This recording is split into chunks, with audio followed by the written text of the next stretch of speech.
Então, na aula passada, começamos a falar de casamento.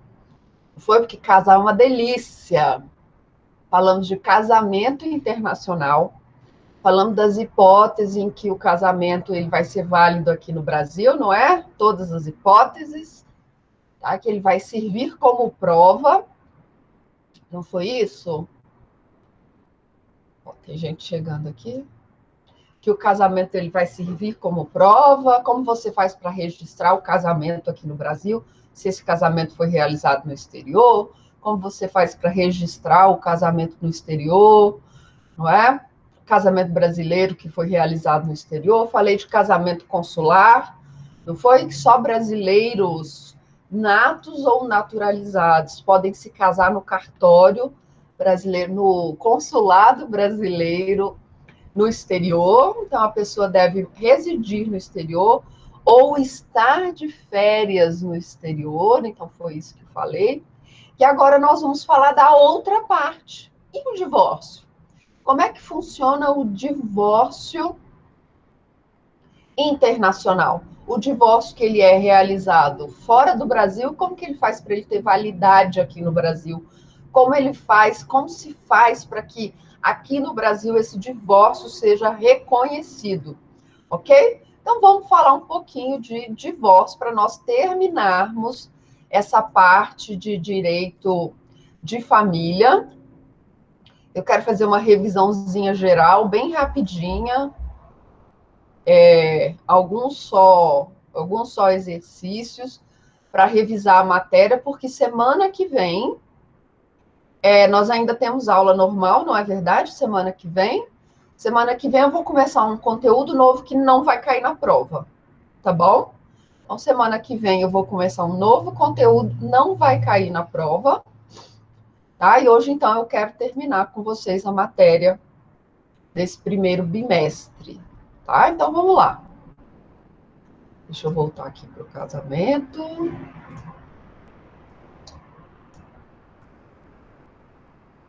Então, nós vimos na aula passada, né, das hipóteses de casamento consular, quando nós vamos ter esse casamento consular. Bom, e agora vamos falar do divórcio. O que é o divórcio, galera? O que é o divórcio? Divórcio, vocês viram lá? O sol já está nascendo na fazenda, que delícia, hein? É o fim do casamento, não é mais ou menos isso. Não é, João Paulo? Na verdade, a extinção, tá bom? Da sociedade conjugal. Então, o divórcio nada mais é do que essa extinção desse vínculo conjugal que se originou com o casamento, tá bom? Nós temos duas formas de extinção do três, na verdade, né? Se nós fôssemos pensar na anulação. Nós temos três formas de extinção desse vínculo, dessa sociedade conjugal, que é a anulação do casamento, na verdade não é nem a extinção, porque aquele casamento simplesmente não existe. Nós temos o divórcio e nós temos a morte, tá bom? O Adriano está falando que é quando a mulher leva tudo. Mais ou menos, tá, Adriano? Ela vai levar a parte que lhe é cabível na separação.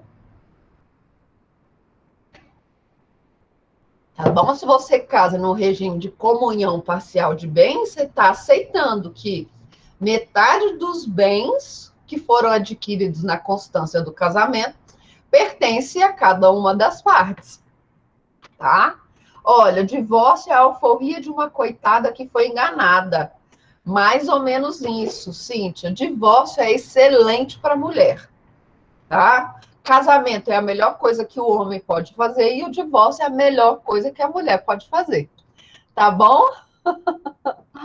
Ok?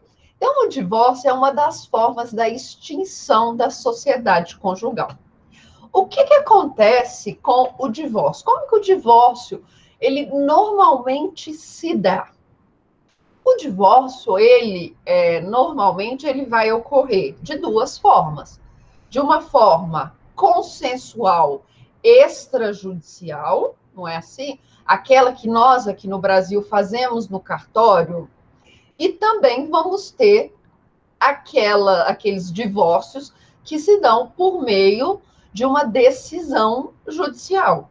Seja uma decisão que homologa um acordo, seja uma decisão que vai tratar lá de uma sentença terminativa, lá de um processo de conhecimento que ocasionou no juiz decretando, então, a separação, o divórcio desse casal. Então, nós vamos ter dois tipos aqui no Brasil, dois tipos de divórcio. O divórcio judicial e o divórcio litigioso, ok?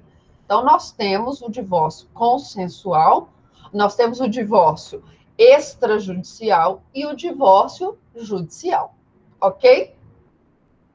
Como que acontece no exterior? Depende. Aqui no Brasil, nós não temos a possibilidade de se divorciar no cartório. Nós temos ali algumas exigências, não é? Para você divorciar no cartório. Desde que esse divórcio seja consensual, não é verdade? O divórcio, então, tem que ser consensual. O divórcio, em regra, não o casal, em regra, não pode ter filhos menores de idade ou relativamente capazes, não é assim? Com exceção do estado de Goiás. Goiás tem um provimento recente que permite o divórcio consensual, mesmo para quem tem filhos menores de 18 anos, tá bom? Goiás, por enquanto, é o único estado da nossa federação que admite esse tipo de divórcio com a existência de crianças, ok? Mas no exterior vai depender da legislação local, tá bom? A legislação local pode admitir só o divórcio judicial ou pode também admitir o divórcio extrajudicial, que é aquele que se faz no cartório, ok? Como que funciona, então, no exterior, ok? Você vai fazer o divórcio no exterior de acordo com a legislação do exterior, tá bom? Esse é o divórcio, exatamente, Denaide, esse é o divórcio extrajudicial no Goiás. Você pode ir lá, né, independente de ter filho maior ou menor de 18 anos, ou filhos incapazes, ou relativamente incapazes, você pode ir lá em Goiás e fazer o divórcio, não tem problema nenhum, tá bom? Aqui no DF, não. Aqui no DF, nós só admitimos o divórcio extrajudicial para quem vai se separar de fato, tá? O divórcio de fato, aquele divórcio puro, ou quem tiver filhos maiores de 18 anos ou absolutamente capazes, tá bom? Então, só lá no Goiás que tem essa exceção com relação aos filhos menores de 18 anos, tá bom? Então, vamos lá. Aconteceu o divórcio no exterior, ok? O casal vivia aqui no Brasil, né? O casal se casou aqui no Brasil, foi fixar residência no exterior. A Mariazinha, coitada, ela viveu lá com o marido, lá em Milão, 10 anos. Viveu lá com a Mariazinha, viveu lá em Milão 10 anos. O casamento acabou, ok? O relacionamento se deteriorou, a Mariazinha e o marido, então, resolvem se divorciar lá em Milão, afinal, eles moram lá, não é muito mais fácil fazer o divórcio. Eles vão obedecer às regras para o divórcio do local. Se admite o divórcio no cartório ou não, você vai obedecer, então, às regras do local. Nós vamos nos valer aqui, por enquanto, do divórcio que é o judicial, ok? Divórcio, então, judicial. Beleza? Como vai se dar, então, esse divórcio judicial? O divórcio vai seguir lá os trâmites processuais, ok? E o juiz lá da Itália vai dar uma sentença de divórcio, ok? A Mariazinha precisa registrar esse divórcio aqui no Brasil, tá bom? Ela precisa verbar lá na certidão de casamento dela que ela se divorciou. Como que ela vai fazer isso? Simples. Ela vai pegar aquela sentença judicial e vai levar aquela sentença judicial lá no consulado brasileiro. Para quê? Para eles darem uma chancela, ok? Para eles darem uma chancela naquele documento. Falando o quê? Falando, olha, essa sentença aqui, ela foi proferida por um juízo competente. Bom? Então, a primeira coisa no divórcio é homologar, chancelar esse documento, essa sentença. Então, vai lá no cartório brasileiro e vai lá no consulado brasileiro e chancela esse documento. Depois, aqui nós vamos ter que observar duas situações com relação ao divórcio. O divórcio, então, ele pode ser judicial ou extrajudicial, mas ele também pode ser consensual ou litigioso. Aqui faz diferença? Faz. Por quê? Porque nós temos um movimento de desjudicialização, não é? Um movimento para evitar essa quantidade exagerada de ações que nós temos aqui no Brasil, tá? Então, nós temos o divórcio consensual e o divórcio litigioso. O divórcio consensual, ele pode ser de duas maneiras. Mas como assim, professora, duas maneiras? Claro, gente, duas maneiras. Ele pode ser o divórcio qualificado ou o divórcio consensual puro. O que é cada um desses? Vamos revisar lá do sexto semestre. O divórcio consensual é aquele em que as partes estão de acordo com os termos da separação. Não é verdade? Tanto que as partes, normalmente, elas contratam um único advogado, já conversaram sobre a divisão dos bens, não é assim? Sobre a pensão dos filhos. Então, já está tudo certo.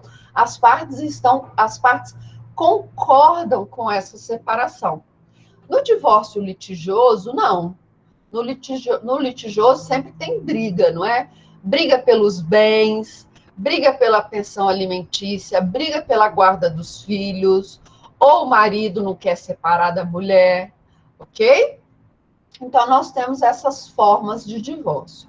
O divórcio consensual, ele ainda vai ser puro ou simples ou qualificado. O que é o divórcio consensual puro? Imagina que um casal se casou agora, tá bom? Eles moram numa casa alugada, eles não têm filhos, tá? Ficaram ali. A convivência a dois foi muito difícil, tá bom?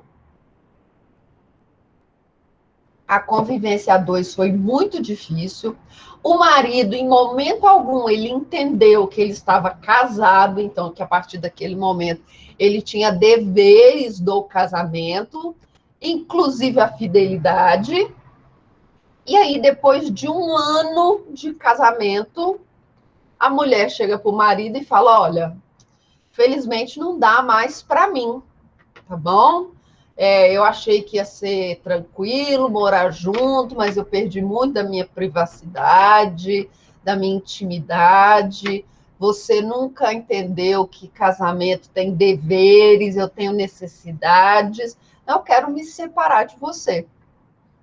Esse casal tem bens? Não. Esse casal tem filhos? Não.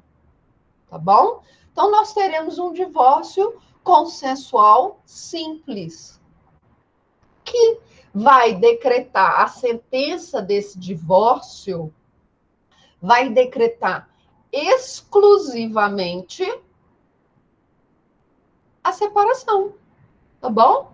Vai decretar exclusivamente a extinção daquele vínculo conjugal. Fulano de tal e Beltrana estão divorciados, A partir de agora, seu estado civil é divorciado, ok? Não tem bens a partilhar, não tem filhos. A esposa vai manter o seu nome de solteira, tá bom? Cada um, então, vai para o seu canto. Então, o divórcio consensual puro ou simples é aquele que faz nada mais, nada menos do que a decretação da extinção da sociedade conjugal, ok? E o que é o divórcio consensual qualificado? O divórcio consensual qualificado é aquele que as partes estão de acordo, mas elas possuem bens ou filhos. Então, eles vão discutir naquele divórcio, ainda que consensual, como vai ficar a divisão dos bens, como vai ficar a guarda dos filhos, pensão alimentícia, tá bom? Então, esses são os nossos divórcios: consensual, litigioso, o consensual podendo ser o simples ou qualificado, ok? Por que eu falei isso? Porque nós temos esse processo, esse movimento de desjudicialização, tá bom? Então, a sua cliente se separou lá, se divorciou lá no exterior, tá bom? Ela se divorciou, bonitinho, foi lá, foi no juiz, o juiz deu uma sentença, ela pegou aquela sentença, foi lá no consulado brasileiro, chancelou aquela sentença e agora ela precisa homologar essa sentença aqui no Brasil, ok? E aí você pergunta para ela: olha, fulaninha, esse seu divórcio foi consensual ou litigioso? E ela fala assim: olha, foi consensual. Ele foi puro ou ele foi qualificado? Aí você explica para ela o que é o puro e o que é o qualificado. E ela vai falar: não, foi puro, nós morávamos de aluguel aqui no exterior, tá bom? Nós não tivemos filhos, ok? O casamento simplesmente acabou, então nós fomos lá e o juiz decretou, então, a extinção do vínculo conjugal. Beleza. Então, com base nesse processo de desjudicialização, ok? A sentença estrangeira que decretou o divórcio, que decretou o divórcio consensual puro, ela não precisa ser homologada pelo STJ. Basta a sua cliente pegar esse documento que foi chancelado lá no consulado e averbar, tá bom?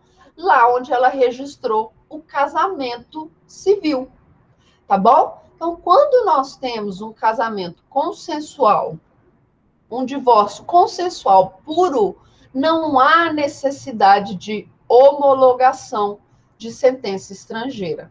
Agora, se é uma sentença de um divórcio consensual qualificado ou litigioso, aí sim, nós teremos de ajuizar aqui no Brasil uma ação de homologação de sentença estrangeira lá no STJ. Ok? Entenderam essa diferença entre divórcio consensual e divórcio litigioso?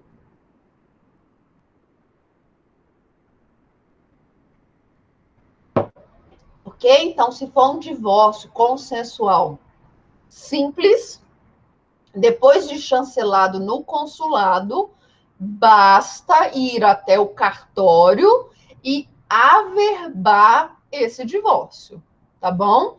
Agora, se for um divórcio litigioso ou um divórcio consensual qualificado, aí não adianta, precisa ajuizar uma ação de homologação de sentença estrangeira, ok?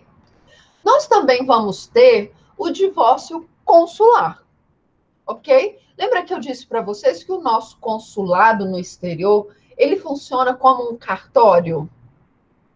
Aqui no Brasil, nós não admitimos o divórcio extrajudicial, aquele que é feito no cartório. Então, o nosso consulado, ele também vai admitir ok? Também vai poder realizar divórcios. Beleza? Mas quais são os requisitos? Os mesmos requisitos que nós teríamos para um divórcio realizado aqui no cartório comum aqui do Brasil. Acrescentando, claro, que os cônjuges, eles precisam ser brasileiros. Brasileiro nato ou brasileiro naturalizado. Então, o primeiro requisito é: os cônjuges devem ser brasileiros, seja brasileiro nato ou brasileiro naturalizado. E aí nós vamos seguir o que diz lá a resolução sobre divórcios, ok? Não ter filhos menores ou incapazes. Com exceção do Goiás, todos os estados brasileiros, com exceção de Goiás, eles vão exigir lá para o divórcio consensual extrajudicial, aquele que é realizado no cartório, que os cônjuges não tenham filhos menores ou incapazes, tá bom? Qual é o outro requisito? Que o casamento tenha sido realizado no Brasil, ou se não foi realizado no Brasil, ele foi registrado aqui no Brasil, tá bom? E aí também vai ter que se observar o regime de bens do primeiro domicílio do casal, tá bom?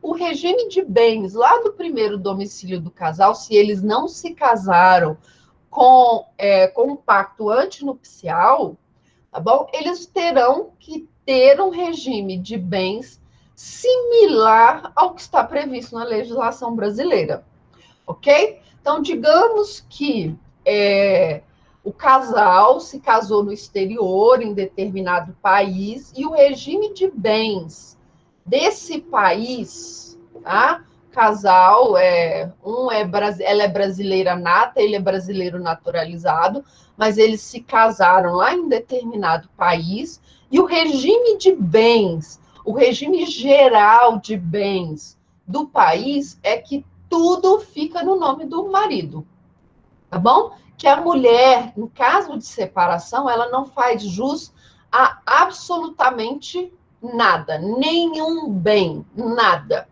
tá bom? Digamos que exista esse país que tenha esse regime de bens. Ai, ai mesmo, né? Absurdo. Vamos lá.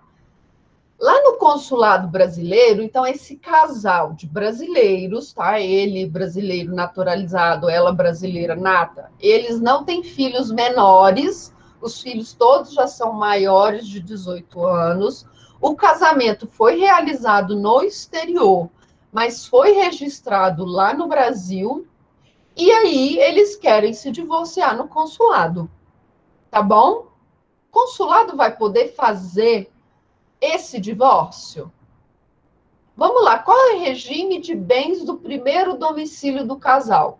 É um regime de bens machista, patriarcal, que vai falar o seguinte: olha, todos os bens do casal são do marido em caso de separação. Nós temos no Brasil algum regime de bens que seja compatível com esse regime que lá desse país do exterior?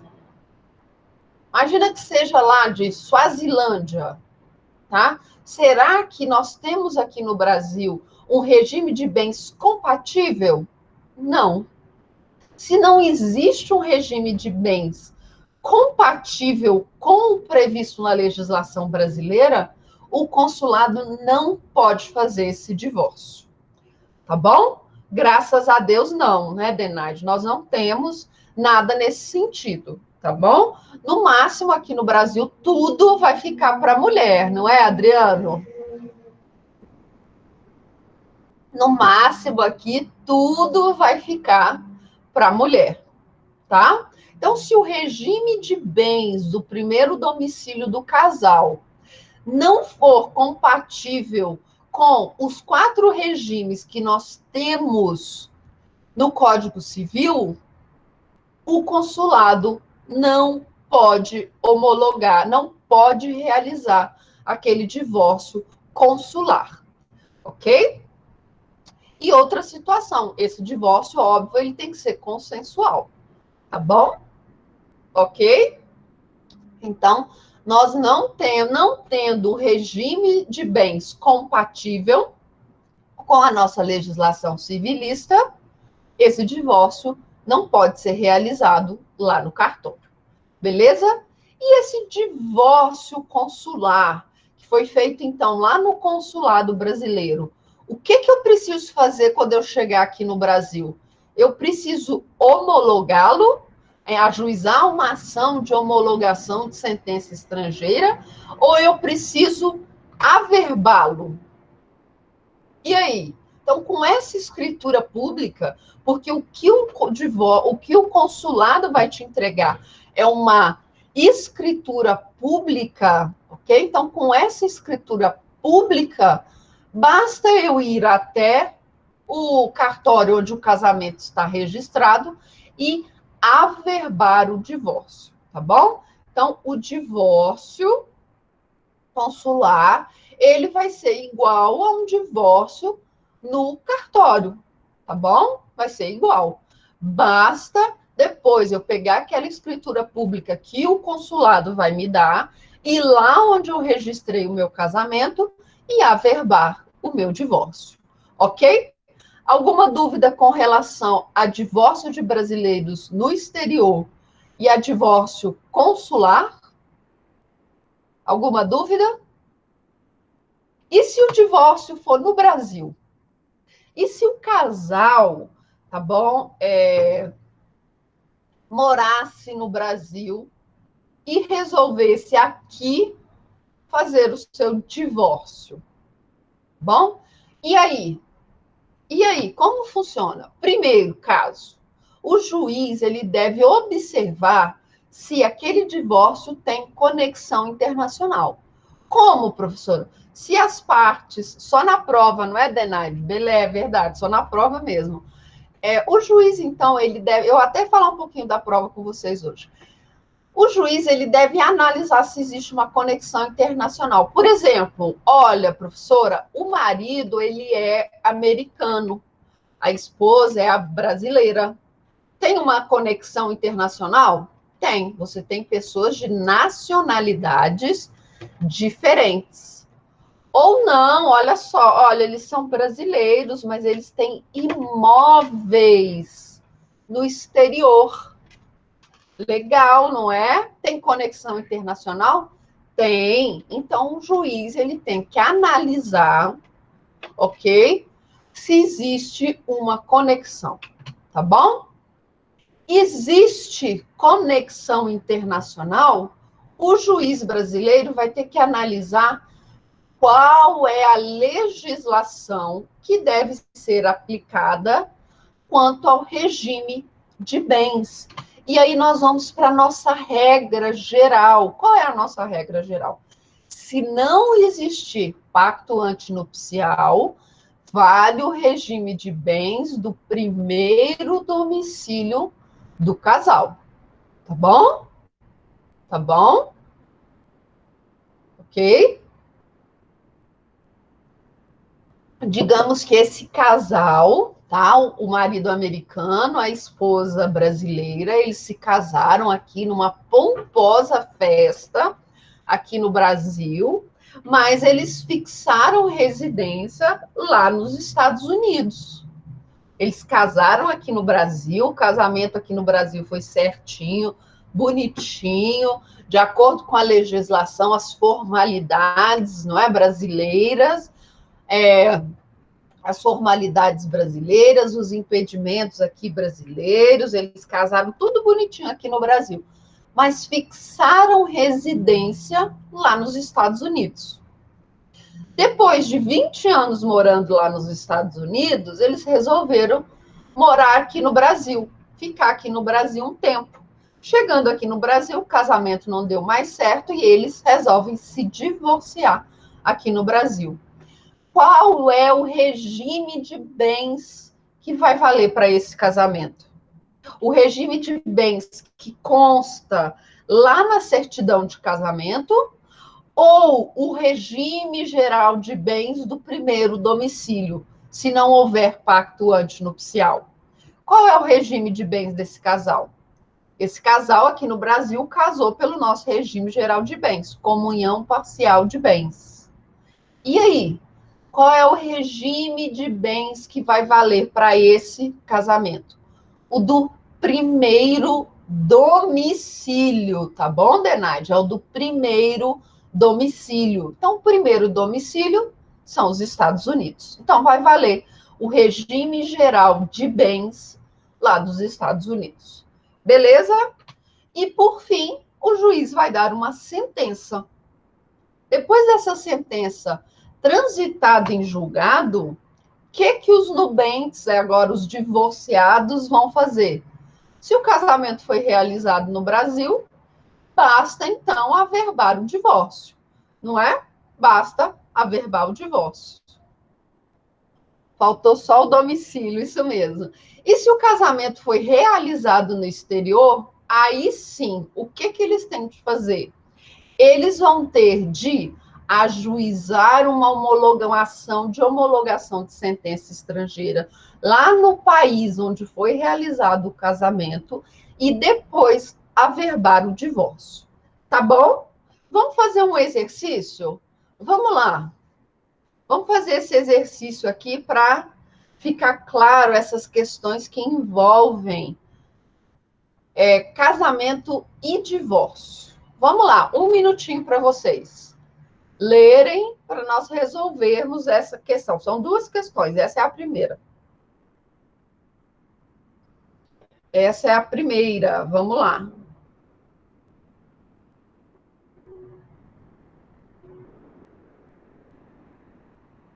Pronto, já leram?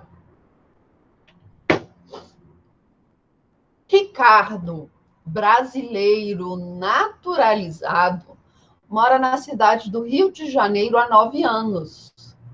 Em visita a parentes italianos, conhece Giulia, residente em Roma, com quem passa a ter um relacionamento amoroso. 3 anos de namoro à distância, após 3 anos de namoro à distância, eles ficam noivos e celebram matrimônio em território italiano. Ai, que lindo! De comum acordo, o casal estabelece seu primeiro domicílio em São Paulo, onde ambos possuem oportunidades de trabalho. À luz das regras de direito internacional privado veiculadas na LINDB, não havendo pacto antinupcial, assinale a opção que indique a legislação que irá reger o regime de bens entre os cônjuges. Olha só, então, o Ricardo ele é brasileiro, a Giulia é italiana, eles se casaram lá em Roma sem pacto antinupcial. Então, eles observaram o regime geral italiano. E logo em seguida, eles se mudaram para São Paulo, onde eles fixaram o seu primeiro domicílio do casal.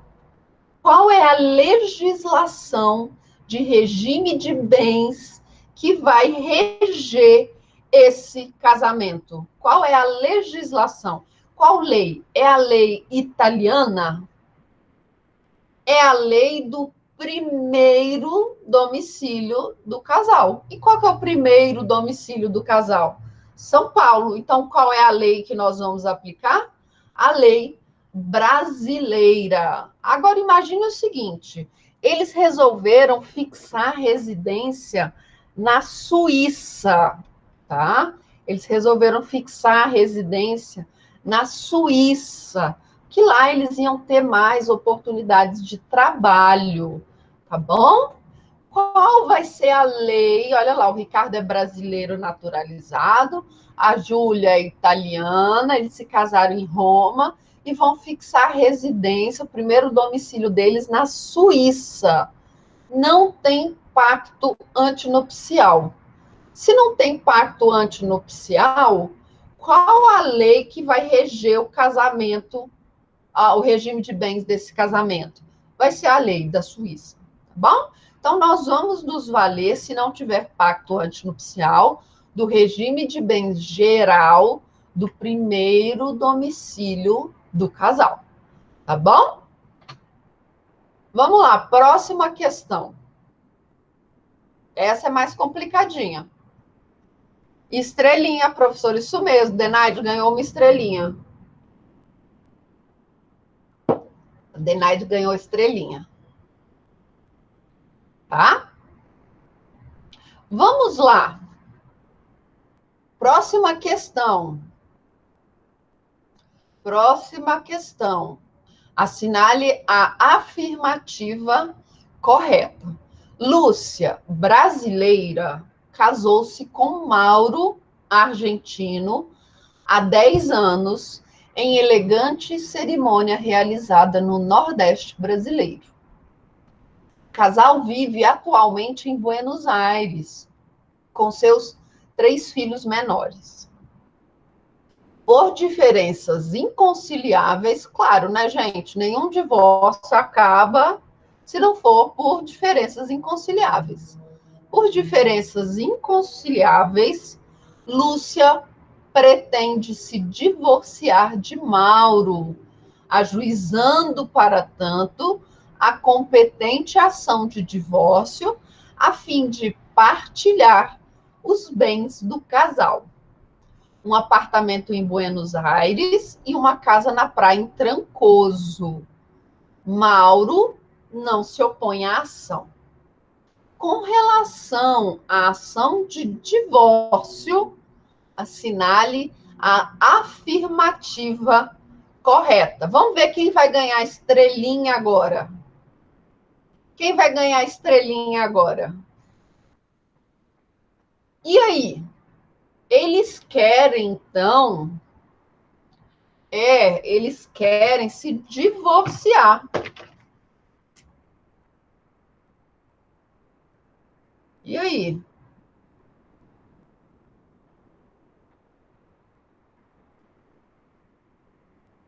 Qual é a resposta? Quem vai ganhar a estrelinha?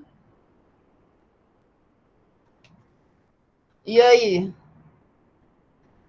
Em ambos? Vamos lá. A ação de divórcio só poderá ser ajuizada no Brasil, eis que o casamento foi realizado em território brasileiro? Não. Nós já vimos que o divórcio ele pode ocorrer em 3 lugares.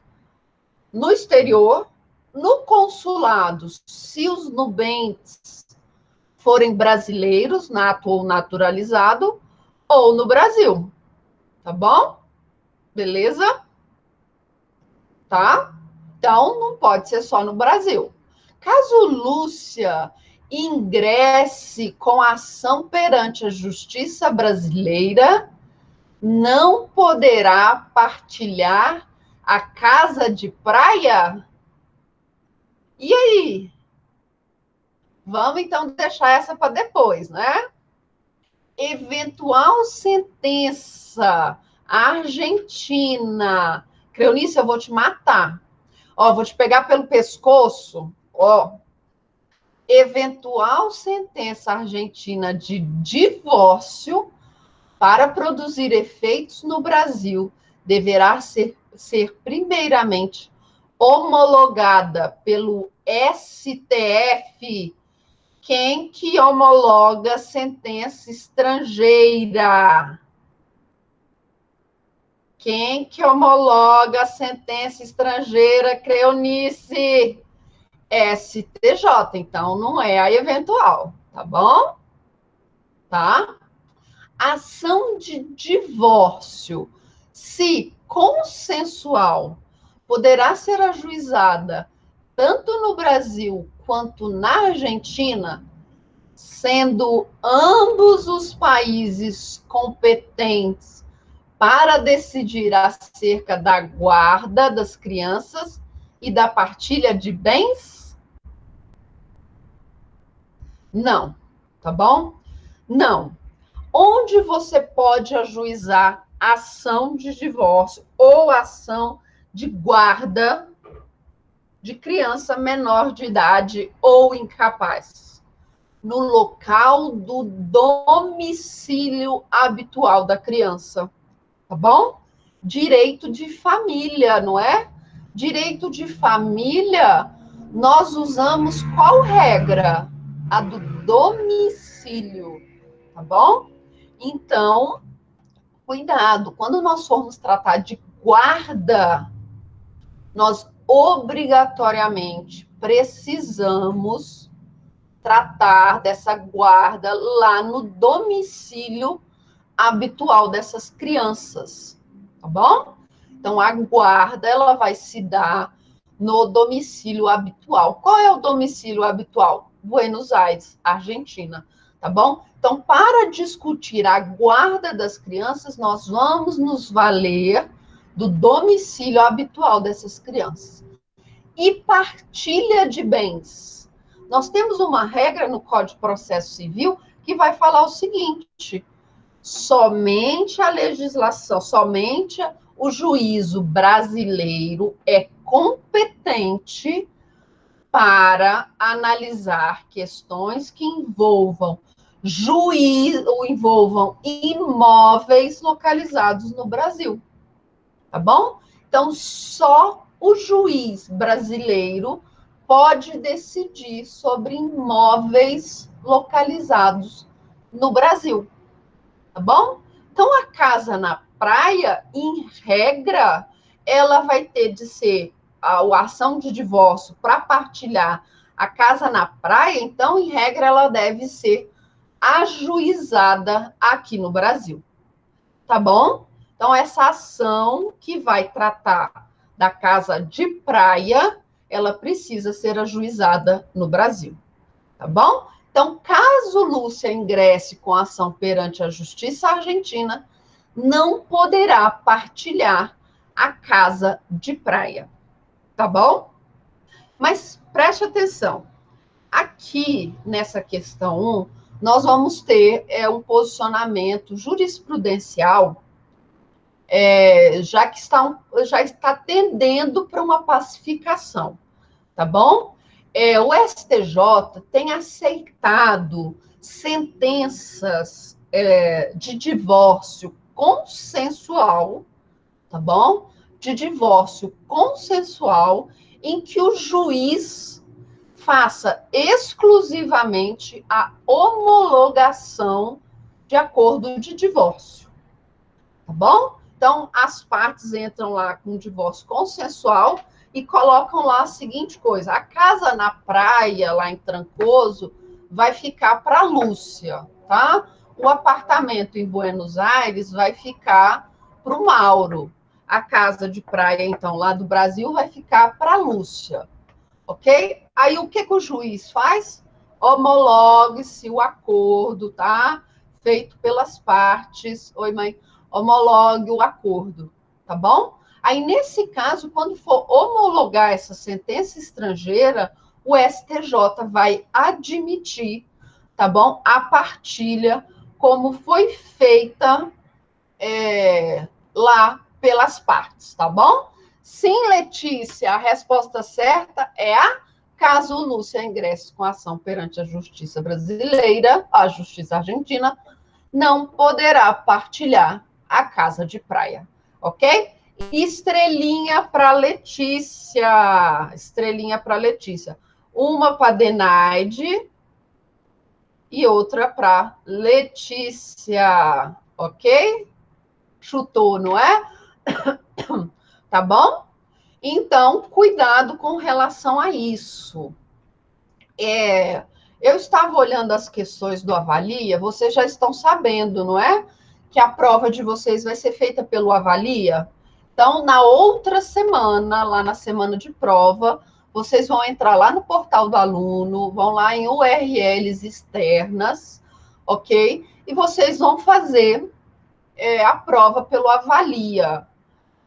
Daniela, e se o valor dos imóveis não forem compatíveis?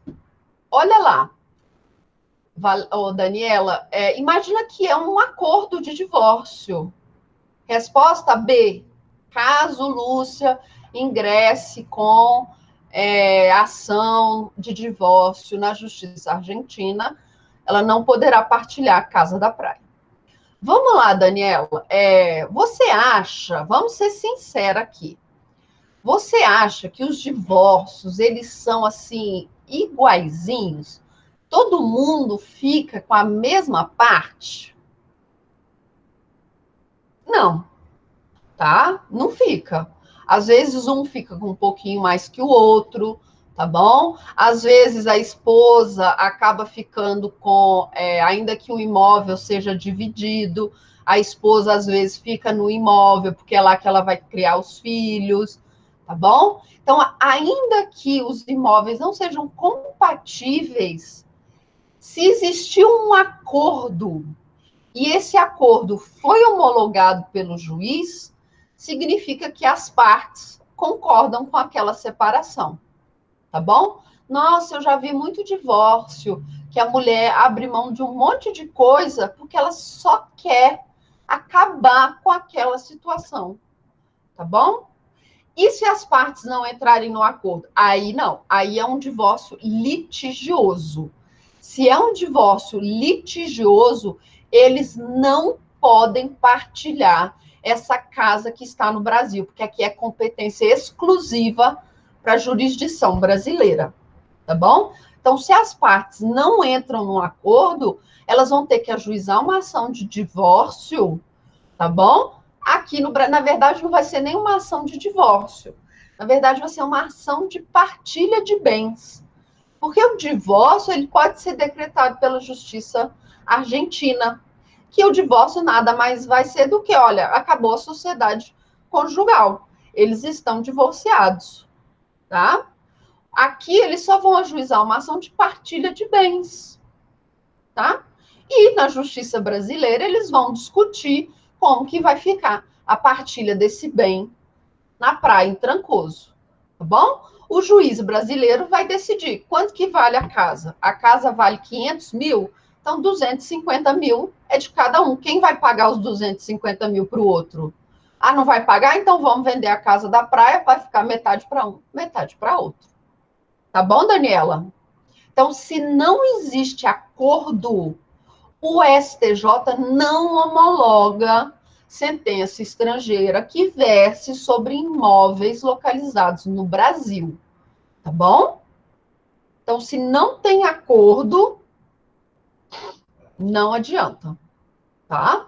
Não adianta. Se é um divórcio litigioso, cada um vai ter que resolver, vai ter que ajuizar uma ação onde tem os imóveis. No divórcio na Argentina, se resolve sobre o imóvel na Argentina. Exato. Depois, no Brasil, se resolve sobre o imóvel no Brasil. Exato. Se eles tiverem um imóvel na África do Sul, vai ter que ajuizar uma ação lá na África do Sul. Se eles tiverem um imóvel lá na França, vão ter que ajuizar uma ação na França para discutir o imóvel. Tá bom? Ok? Tá? Isso vai valer. Agora, nós temos uma jurisprudência no sentido de esse divórcio é consensual, esse divórcio, esse acordo, ele foi feito pelas partes, as partes concordaram com aquele acordo, aquela partilha daqueles bens, daquela forma, então nós vamos homologar, mesmo se esse divórcio tratar de bens imóveis localizados no Brasil. Ok? Sanada a dúvida? Beleza? Não é tão difícil assim, não é? Vamos falar um pouquinho da nossa prova, então, do Avalia. Eu dei uma olhada nas questões, eu achei as questões bem fáceis, para falar a verdade. Bem fáceis questões, assim, muitas questões sobre aqueles elementos de conexão, qual a legislação você vai aplicar quando você... Ah, que bom, Letícia, fico feliz. Você assistiu de sucessões internacionais ou de sucessão normal?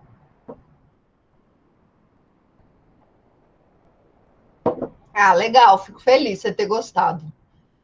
Vamos lá, eu achei as questões fáceis, Mas vocês precisam ler com calma e lembrem dos nossos elementos de conexão.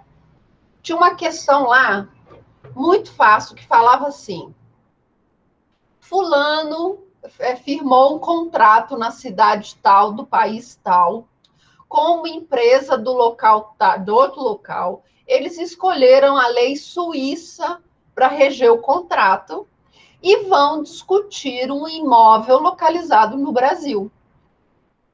Qual é a lei que nós vamos aplicar para a discussão desse imóvel que está localizado no Brasil? Qual é? Do contrato? Qual é aquele elemento de conexão? Qual é aquele elemento de conexão que vai falar assim, olha, bens imóveis. Bens imóveis, nós devemos aplicar a lei do local do imóvel, tá bom? Aí qual era o pulo do gato lá da questão? É porque o bem imóvel era um navio. Navio é bem móvel ou bem imóvel? Bem imóvel, tá bom? Então, tinha umas questões nesse sentido. Qual é a legislação que você vai aplicar para discussão daquele contrato que envolve, naquela questão que envolve o bem imóvel? O bem imóvel, claro que é fácil. O bem imóvel é lex rei cita, navio. Exatamente, o navio. E aqui, navio é bem imóvel, Cíntia. Navio, aeronave, iate, aquelas plataformas continentais, elas também são. O que mais que nós temos que são bens imóveis?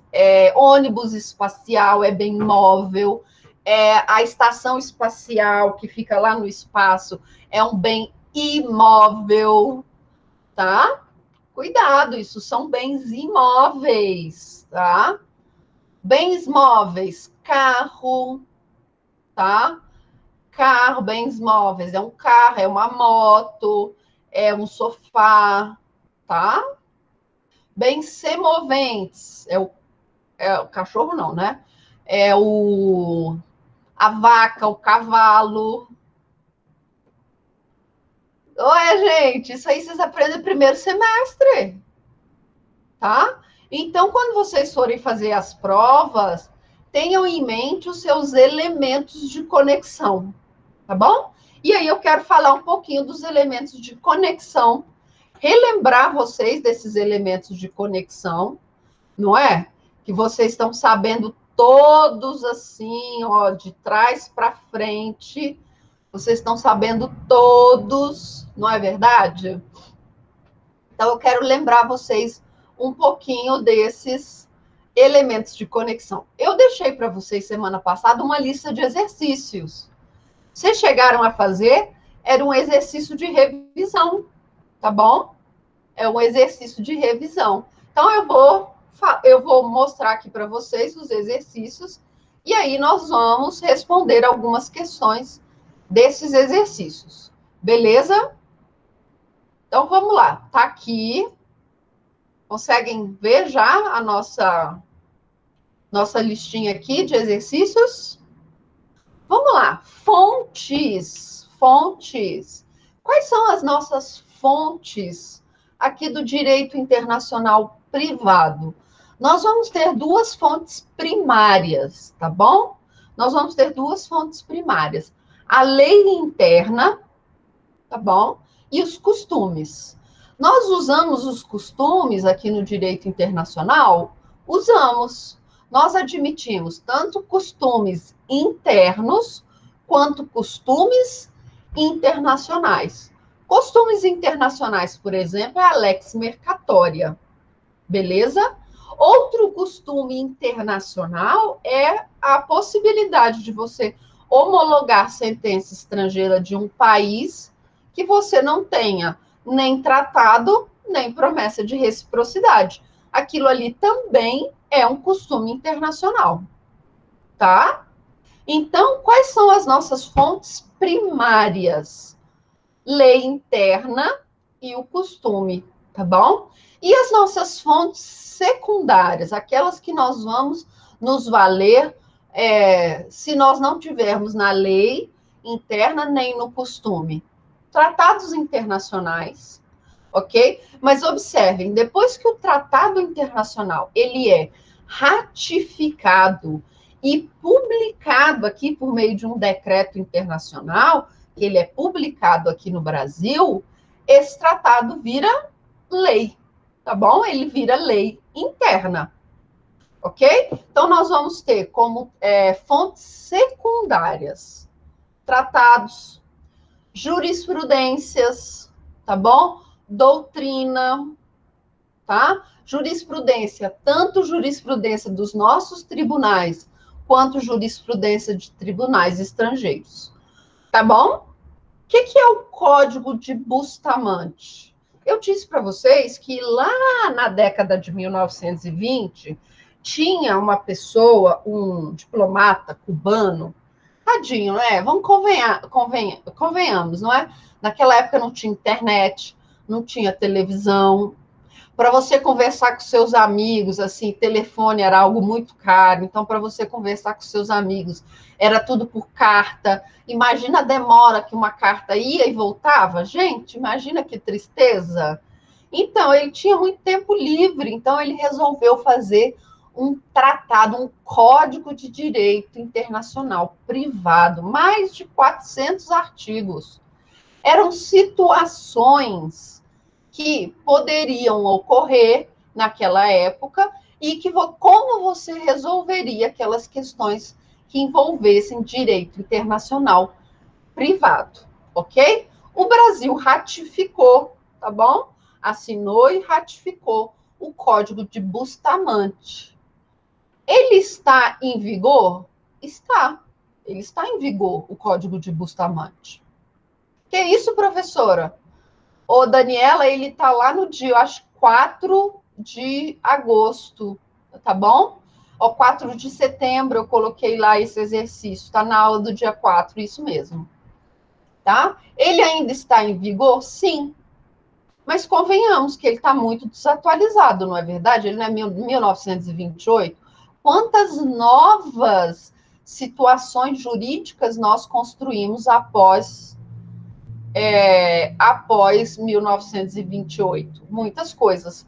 E, além disso, nós temos a Lei de Introdução às Normas do Direito Brasileiro, que é mais recente, então, aquilo que é mais recente vai revogar aquilo que é mais anterior, não é verdade? Então, nós temos também a Lei de Introdução às Normas do Direito Brasileiro. Além disso, nós temos, então, como fontes a doutrina, aqueles principais doutrinadores do tema, e a jurisprudência. O que não é fonte do direito internacional privado?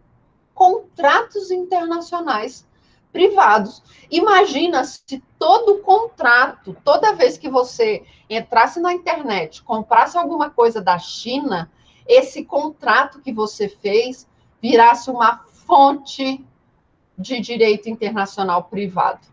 Imagina a quantidade de fontes que nós teríamos de estudar, tá bom? Então, não, os contratos internacionais privados, eles não são fontes de direito internacional, tá bom?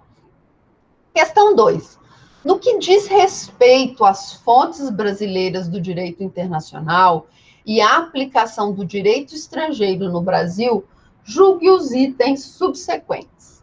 No Brasil, não se admite o costume como recurso de integração do direito? Errado. O costume, ele é uma fonte, como eu disse para vocês, ele ainda é uma fonte primária, tá bom? Então, nós admitimos, sim, o costume como esse recurso de integração. Beleza? Então, nós admitimos, sim, o recuo, o costume como uma integração ao direito. Beleza? Questão 3. Marque V ou F, tá bom? Aqui é mais questões que envolvam o que é o direito internacional privado, tá bom? O direito internacional privado não se restringe mais, como se sustentou no passado, a instituições de direito privado, atuando também no campo do direito público. Sim, pessoal, isso é uma tendência, tá bom? Isso é uma tendência que nós apliquemos também as regras de direito internacional privado para algumas disciplinas do direito público. Por exemplo, lex commissi, qual que é? É lex loci deliti commissi. O que é isso? Eu vou aplicar em casos de ilícitos, crimes, a lei do local em que o crime aconteceu. Direito penal não é direito público? E aí, direito penal não é direito público? Eu vou aplicar, então, regras do direito internacional privado, tá bom? Para aquela situação. Digamos, por exemplo, que você, seu cliente, nunca é você, né? Seu cliente, ele estava de férias em Paris. Aí ele resolveu alugar um carro, não é? Porque ele falou assim, eu tô aqui, né, uma vez na vida, não é? Então eu vou alugar um carro, que é porque eu vou passear com esse carro lá pela Champs-Élysées, tá? Vou passear com esse carro lá pela Champs-Élysées. E aí ele tá andando lá na Champs-Élysées e ele atropela um pedestre que estava passando na faixa de pedestre. E lá na França é crime atropelar pedestres na faixa de pedestre. Tá bom? É crime. Você, então, atropelou, fugiu para não prestar socorro, ainda cometeu o crime de omissão de socorro, tá bom? A polícia, depois francesa, te achou, você foi autuado, vai responder a um processo criminal lá na França pelo atropelamento e pela omissão de socorro. Legal. Só que aí, o que você fez? Correu aqui para o Brasil, achando que não ia dar em nada. Mas a pessoa que foi atropelada, ela teve custos, ela teve que pagar hospital, ela teve que pagar medicamento, ela teve que pagar um monte de coisa, tá? E aí ela ajuiza aqui no Brasil uma ação contra você de danos morais e danos materiais pelo ato ilícito que você cometeu lá na França. Qual é a legislação que o juiz brasileiro vai utilizar para esse caso? E aí? Qual é a legislação? Qual é a legislação? Vamos lembrar que isso aqui é uma sessão espírita, não é, galera? Alunos! Vocês estão aí, alunos? Se alguém consegue me escutar, fale comigo, alunos! Alunos, alguém? Eu consigo, tem alguém aí, alunos? Alunos, falem comigo! E aí? O seu cliente atropelou uma pessoa lá em Paris. Essa pessoa vai ajuizar a ação aqui no Brasil, tá bom? Baixou, né? Os alunos agora apareceram. E aí? Você vai ter que defender o seu cliente. Qual é a lei que o juiz brasileiro vai aplicar para aquele ato ilícito? A lei do local onde o ato ilícito ocorreu, tá bom? Então, o juiz brasileiro ele vai ter que olhar o que a lei francesa fala sobre reparação de danos em caso de atropelamento e omissão de socorro, tá bom? Então, o juiz vai aplicar o direito, num direito público, as regras de direito internacional privado, tá bom? Assim como no direito internacional privado, público, a principal fonte do DIPRE é o tratado? O tratado é a nossa principal fonte? Não, a nossa principal fonte são as leis internas. O direito internacional privado trata principalmente do conflito de leis originárias de estados diferentes, estabelecendo regras para a opção entre as leis em conflito, sendo por isso um direito eminentemente nacional. Exato. O direito internacional privado, então, ele vai ser um direito eminentemente nacional, tá bom? Há várias concepções sobre o objeto do direito internacional privado. As concepções mais amplas incluem na disciplina, exatamente, a LINDB, não é? As concepções mais amplas incluem na disciplina, além do conflito de leis e do conflito de jurisdições, também a nacionalidade e a condição jurídica do estrangeiro. Exato. Isso também é matéria de direito internacional privado. Mas vocês viram isso lá em direito internacional público, tá bom? Vocês viram lá em direito internacional público. Nacionalidade, vocês também viram em constitucional, tá? Vocês também viram nacionalidade lá em direito constitucional, quando vocês viram as hipóteses de nacionalidade nata e nacionalidade naturalizada, ok?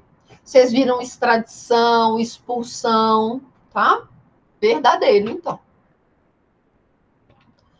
Diante de uma situação jurídica conexa com duas ou mais legislações que contêm normas diversas, conflitantes, ao direito internacional privado não cabe solucionar o conflito das normas materiais internas, mas tão somente indicar qual sistema jurídico deve ser aplicado entre as várias legislações conectadas com a hipótese jurídica, certo? Eu disse isso para vocês lá nas primeiras aulas. Eu disse o seguinte: olha, o direito internacional privado, ele não quer resolver a lide, ele não quer resolver o conflito, ele quer apenas indicar para aquele caso concreto qual a legislação de qual país eu devo aplicar, tá bom?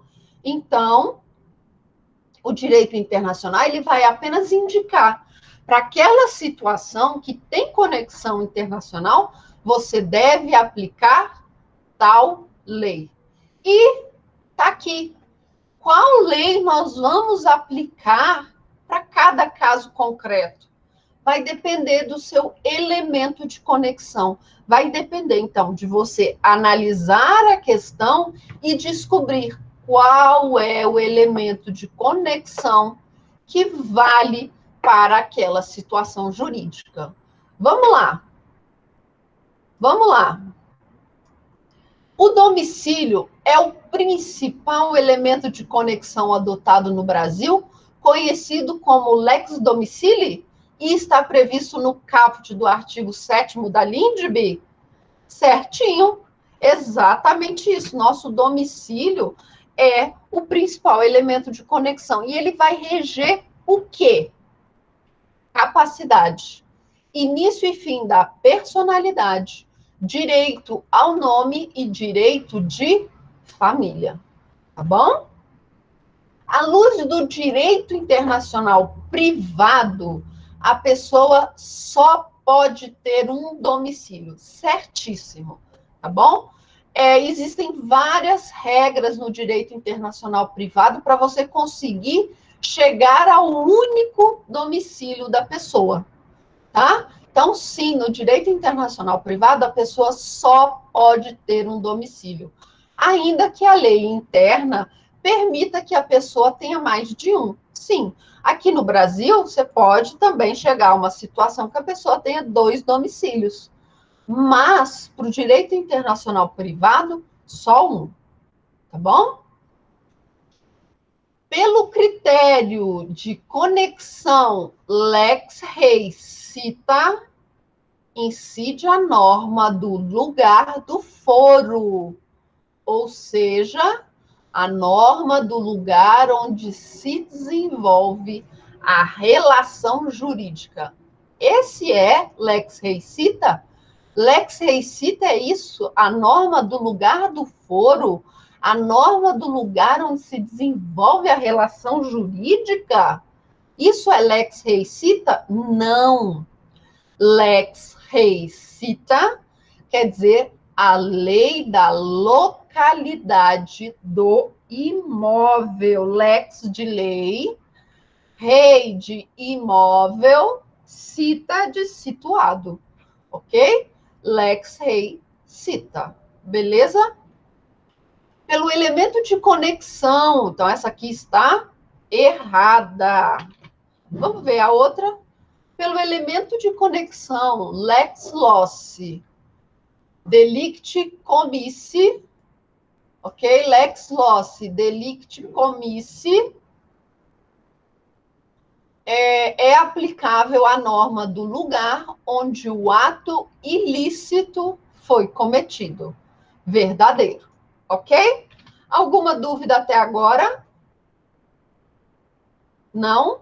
Então, eu vou fazer as 5 para acabar, tá?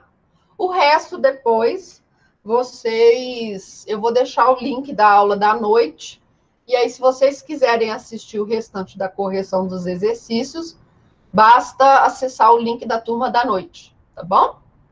Então, vamos lá. Os elementos de conexão brasileiros constituem parte da norma do direito internacional privado que determina o ordenamento jurídico a ser aplicado a determinada causa. Assinale a opção correspondente à correta correlação entre fatos jurídicos e elemento de conexão da LINDB. Situação do regime de bens. Situação do regime de bens. Opa! Situação do regime de bens é a nacionalidade dos cônjuges? Opa! É a nacionalidade dos cônjuges? É? Regime de bens é a nacionalidade? Não. É o quê? É o quê? É o primeiro domicílio do casal. Tá bom? Primeiro domicílio do casal. Qualificar e regular obrigações. É no domicílio dos contratantes? Não, é no local da assinatura do contrato, tá bom? É a regra, então, do local da celebração dos contratos. Formalidades de celebração e impedimentos do casamento é da nacionalidade dos nubentes? Então, imagina, você tem um cara que ele é lá do estado árabe, tá? Ele é... A noiva dele também é dessa nacionalidade, mas eles moram aqui no Brasil, eles querem se casar aqui no Brasil e ela tem 15 anos. Tá? Segundo a norma lá do país deles, pode casar com 15 anos. Tá? Esse casamento, ele vai ocorrer aqui no Brasil? A criança de 15 anos vai casar aqui no Brasil? Porque vale a nacionalidade dos nubentes? Não, é o local da celebração, tá bom? Então, é o local da celebração. Local da celebração. Ok? Personalidade e capacidade. Domicílio da pessoa? Exato, é o domicílio da pessoa. Beleza? E o penhor? Nós não falamos muito de penhor, Mas o penhor não é no local onde o bem está, mas é a pessoa que está com o bem, tá bom? É o local onde a pessoa que recebe o bem está, tá? Então, não é no local do bem, é no local onde a pessoa que recebe o bem tem domicílio. Por exemplo, eu quero penhorar uma joia muito grande, um brilhante, assim, ó, tá? Um diamante, o diamante mais caro do mundo. Eu tenho esse diamante, eu quero penhorar esse diamante, tá bom? Eu vou aqui na Caixa Econômica Federal, aqui no Brasil, e falo, olha, eu quero penhorar esse diamante, tá? Aí a Caixa Econômica fala, tá bom, vamos penhorar aqui seu diamante.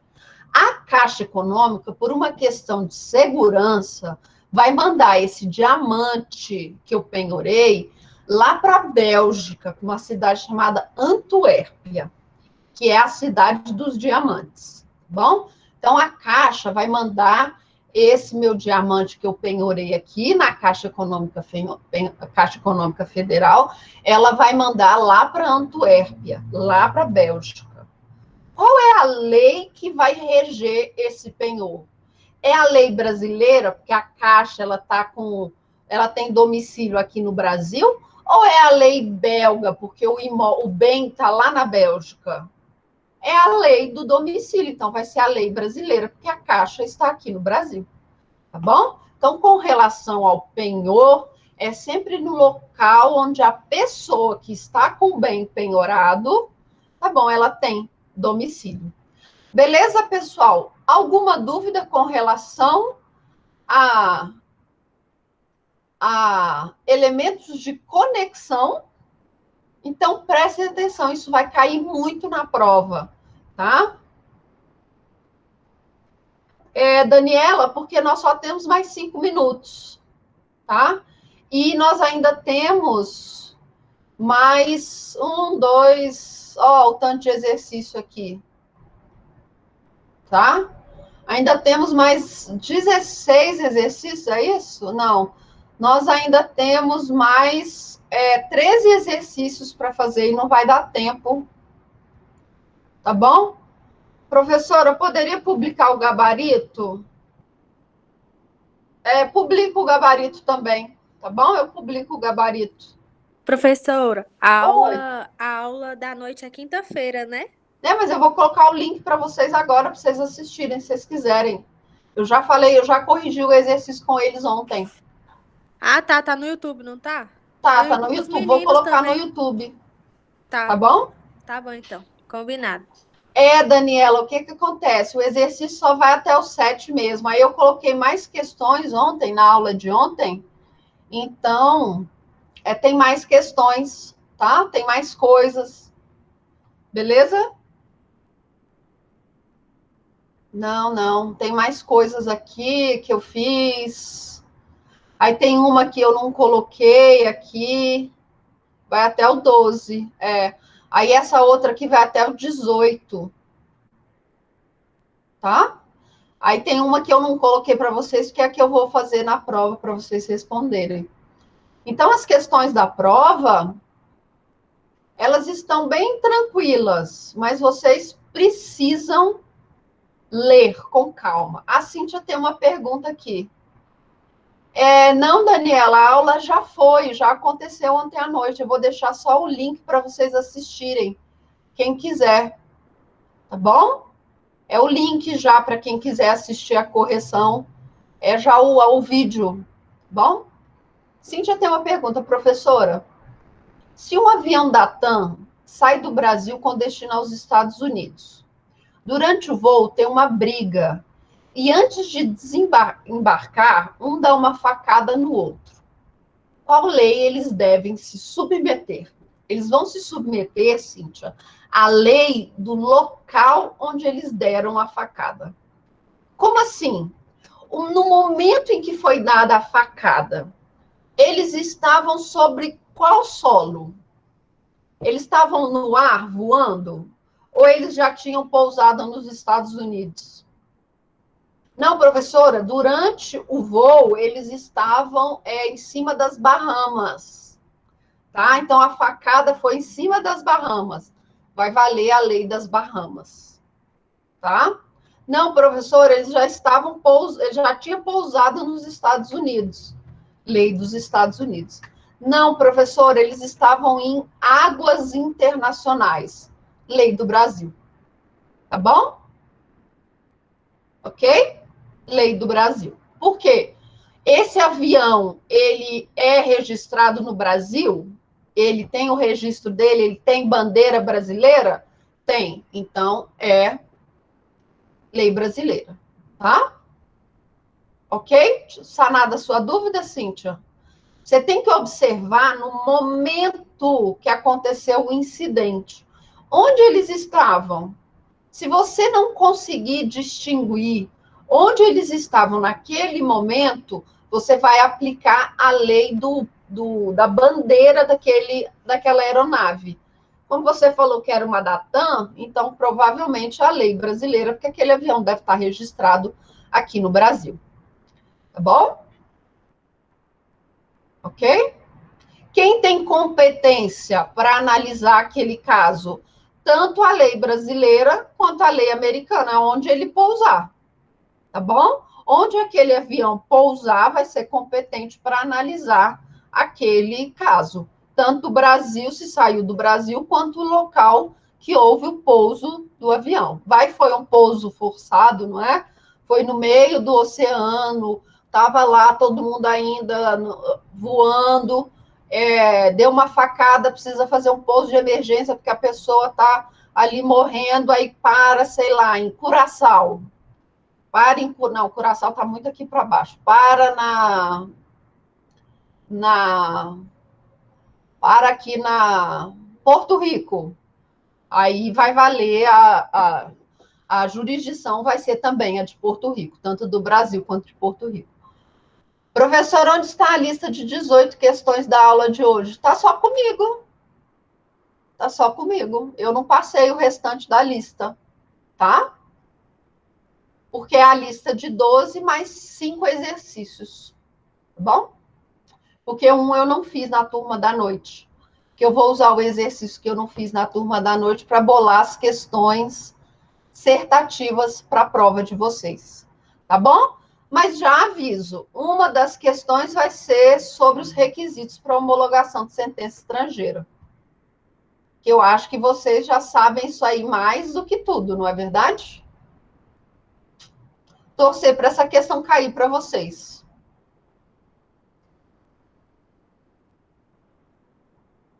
Beleza, galera? Eu posso mandar a Letícia. Letícia, faz o seguinte, me manda um WhatsApp para eu te mandar essa lista de exercícios. Não, mas aí eu vou escolher, eu vou excluir aqui a sentença, aqui eu ia mandar, que eu não ia corrigir aqui para vocês. Tá, me manda um zap que eu vou...